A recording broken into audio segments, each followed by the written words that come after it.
alone. Alone, standing on the moonlit pavement, the rain belted him furiously, and with weatherproof hoodie, at first he resisted. Better to become one with the night on second thoughts. He stuck out his tongue to taste the rain. Accepting his fate of arriving home tired, hungry, and now soaked through, boxer shorts to boot, he spread his arms fully to embrace the falling rain.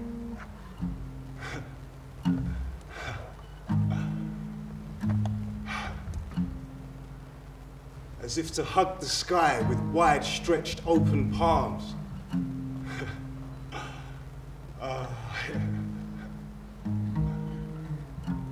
Space cackled back at him with a voice of thunder. At least some compensation, he thought, for this wretched feeling of awfulness he harbored. On his way home now, to lick wounds, patch them up, and start all over again tomorrow. What a life! Not one of joy, but one of dull drudgery, relentless sameness. He had thought originally that working outside in London's different boroughs might add some variety to life, bless his workdays with a few fun, interesting surprises. So disappointed was he to learn the truth of no real distinguishing features between postcodes. Each high street, much like the last, with the same takeaway, just different name, and countless American coffee chains.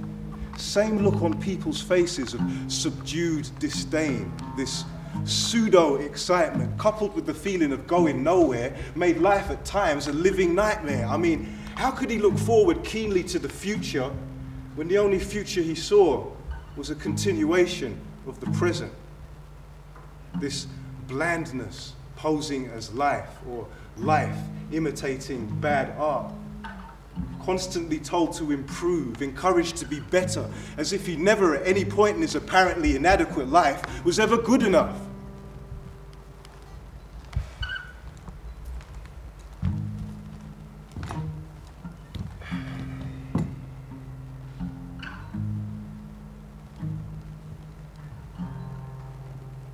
A man cannot rest for long before being accused of not being a man.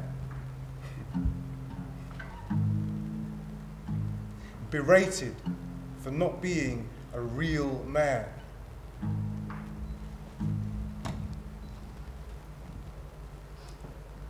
Who is this real man? The man on TV? This real man who sells me clothes, cars, and dreams on movie screens, his cut-out caricature forever the soulless, profit-based, iconic image I must either emulate or measure my own worth by? His girlfriend reminds him when needed what a real man is. How convenient, he thinks, that one can insult another so indirectly, yet so effectively. Social control, relationship control, men waiting for their wives to tell them how they, as men, should behave. Does that even make sense? Maybe it does. Still, how often do you hear men dictating to the women in their lives about what makes a real woman? Unless, of course, the debate about what makes a real lady comes into it. Persistently traumatized by advertising media until it has become normal for women to be terrified of aging and of not fitting in with the crowd. He knows it must be difficult being a woman too.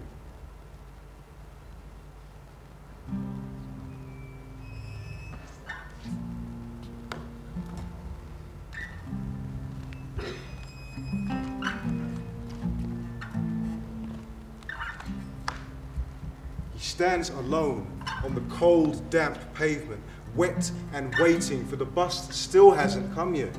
The only bus he wants, he hasn't seen. The ones he doesn't need, well, they come in 2s and 3s. No text messages, no likes on Facebook, no emails, no replies, no food in the fridge, no money for anything nice on the weekend. No worries, he tells himself, really, no worries. This is where he is right now. Besides, such concerns don't define him. No trophies, no fame, no name, no pain, no gain. Isn't that what they say? After cursing the Lord, he prays.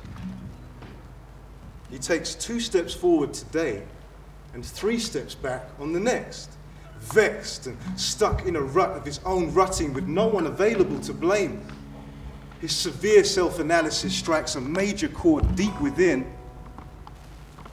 and he begins to sing. A song he would sing when he first started working. You see, singing songs help keep the spirits up, working outside in the freezing cold. One man at a bus stop, trying to create the vibe of 5 with heart-sourced lyrics.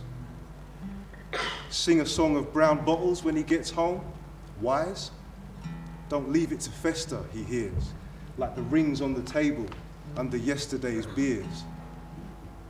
Feeling such pain at work is wrong. He needs a good work song, like slave spirituals help black people to escape the inescapable, at least for a moment in time. Let men and women feel okay. The next day, he sings his song and goes to work.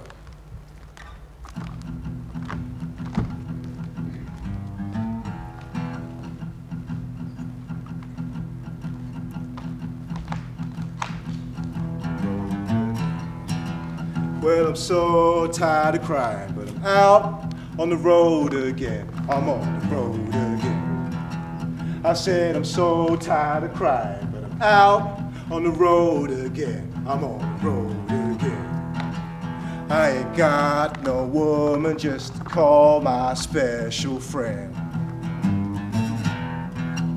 You see, the first time I traveled out in the rain and snow, in the rain and snow. I said the first time I traveled out in the rain and snow, in the rain and snow. I didn't have no payroll, not even no place to go, no place to go. I didn't have no payroll, not even no place to go. I'm on the road again. I'm on the road again.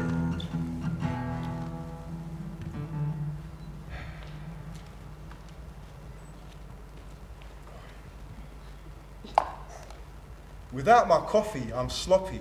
How can I be professional with no espresso?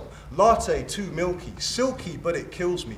I like a chocolate mocha, that helps me lock it proper. 5th coffee free, what an offer. Double shots, a shocker. Wake up juice, a boost to the brain. The bitter taste of yesterday's pain, chased by a positive thought for the day.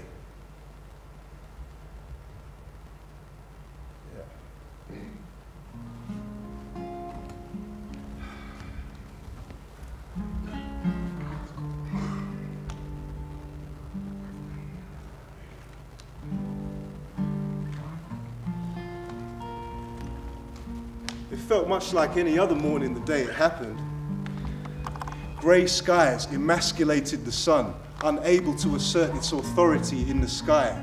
Instead, it hid behind clouds and sent brief light beams through the cloud when its guard was down. All he saw was the body drop.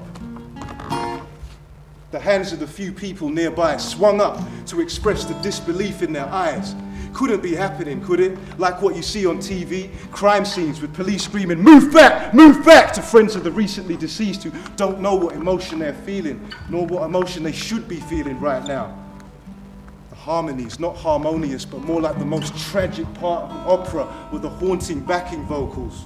Even people like him, passers-by who didn't know the guy, people who weren't sure if they saw someone running away from the scene in a burgundy red jacket. He definitely did see a flash of deep red, but put it down to an exaggerated response of his mind to seeing blood squirt from a man's side, not to a designer coat. As if to turn this reality into a comic strip, an art piece, just to digest its disturbing potency. Maybe he'd been trained to focus on the area of pain and not the cause of it. He tried desperately to save this man's life, while the man's killer fled.